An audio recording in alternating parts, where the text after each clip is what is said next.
Bonjour belles âmes. Voilà, je fais une vidéo ici pour répondre à, à une question qu'on me pose régulièrement, c'est comment je fais pour communiquer avec les défunts. Alors, tout d'abord, il faut savoir que ce n'est pas moi qui vais les chercher, c'est eux qui viennent à moi.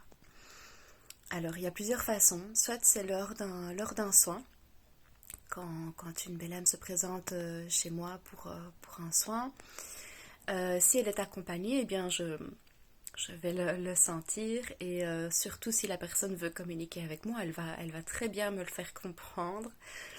Et donc dans ces cas-là, eh bien j'écoute et je réponds à sa demande, à ses questions.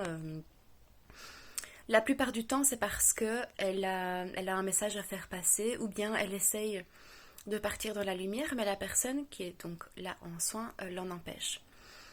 Euh, Elle peut l'en empêcher simplement parce qu'elle pense que cette personne la protège, qu'elle veille sur elle, mais elle ne sait pas faire son travail correctement, son travail entre guillemets, si elle n'a pas passé par plusieurs étapes.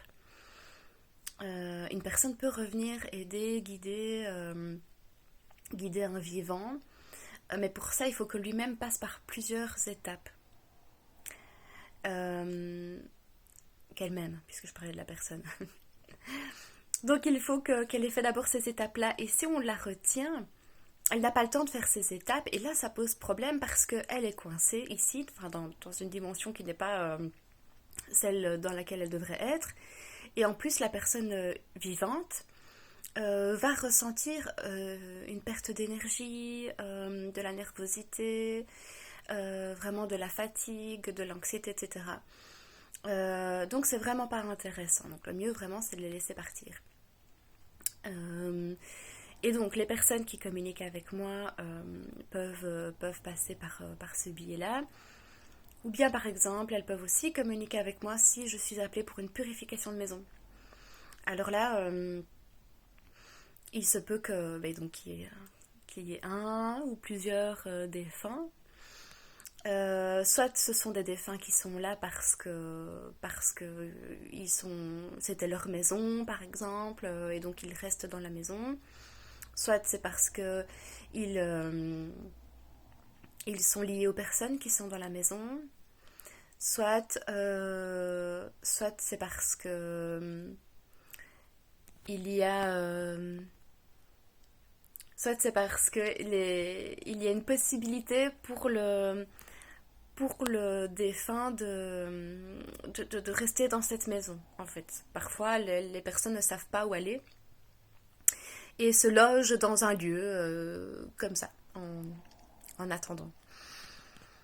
Et donc, en fait, quand je parle, quand je communique avec un défunt, euh, il va me donner différentes informations sur lui qui vont permettre de prouver que c'est bien lui à la personne. Donc, le défunt va me dire, va me donner par exemple des images de scènes vécues, des mots, des, des prénoms, des lieux, voilà, en fait, toutes sortes de choses qui vont permettre au vivant de s'assurer que c'est bien lui qui est là et qui parle. Donc ça met en confiance. Moi, ça me rassure aussi.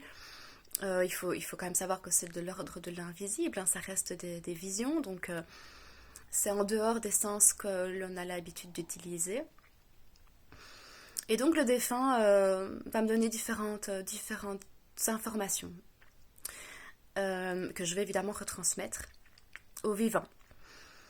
Une fois qu'on a bien ciblé la personne, donc on est bien sûr qu'on est en contact avec ce défunt-là. Là, le défunt va expliquer ce qu'il veut. S'il veut partir, s'il veut dire quelque chose, transmettre un message. Parfois, le défunt va donner un endroit où il y aurait quelque chose à aller trouver, une lettre, une clé, une information. Parfois, le défunt va demander de pouvoir aller dans la lumière et va expliquer à la personne vivante que qu'elle doit elle doit laisser partir le défunt parce que c'est son voyage à lui. Et parfois c'est difficile pour le vivant de laisser partir le défunt. Donc là, c'est le défunt qui va aider par certains mots, certaines phrases pour permettre au vivant de le laisser s'en aller dans la lumière. D'ailleurs, quand les défunts partent dans la lumière, il y a souvent d'autres personnes qui sont là et qui attendent. Et donc je peux décrire aussi ces personnes-là. Ce qui fait aussi que le vivant est rassuré parce qu'il sait me dire alors qui c'est. Parfois, je sais qui c'est parce que c'est clair. Et puis parfois, je ne le sais pas. Donc je le décris. Et donc en fait voilà, c'est comme ça, je vais échanger, je vais poser des questions au défunt, ou je vais le laisser s'exprimer. Alors parfois il y en a qui s'emballent et qui me racontent plein de choses d'un coup et donc ça part dans tous les sens. Euh, donc là parfois il faut que je calme un petit peu parce que je ne suis plus. Il faut savoir que c'est assez, pour moi en tout cas c'est assez énergivore de communiquer avec les défunts. C'est tout à fait différent d'un soin énergétique où là on recharge, on est vraiment dans la lumière, dans quelque chose de plus haut, de plus vivant, c'est le cas de le dire. Et avec les défunts, c'est pas ça. C'est beaucoup plus costaud. Je vais pas être dans le même état de transe, je vais pas être dans la même énergie, donc c'est un peu plus fatigant, ce qui fait que quand le défunt s'emballe et me raconte plein de choses, parfois je calme un petit peu. Bon, ça c'était une petite anecdote. Aussi, ce qui est drôle parfois, c'est que le défunt garde son humour, s'il a de l'humour. Et donc il va me faire des blagues. Il va me montrer des blagues qu'il a faites. Et donc ça permet vraiment de l'identifier. Si c'est un défunt qui avait de grosses habitudes, par exemple un gros fumeur ou un buveur, ou voilà, eh bien, je vais le voir aussi. Euh, et, euh, et donc voilà, en gros, j'observe, j'écoute, je regarde.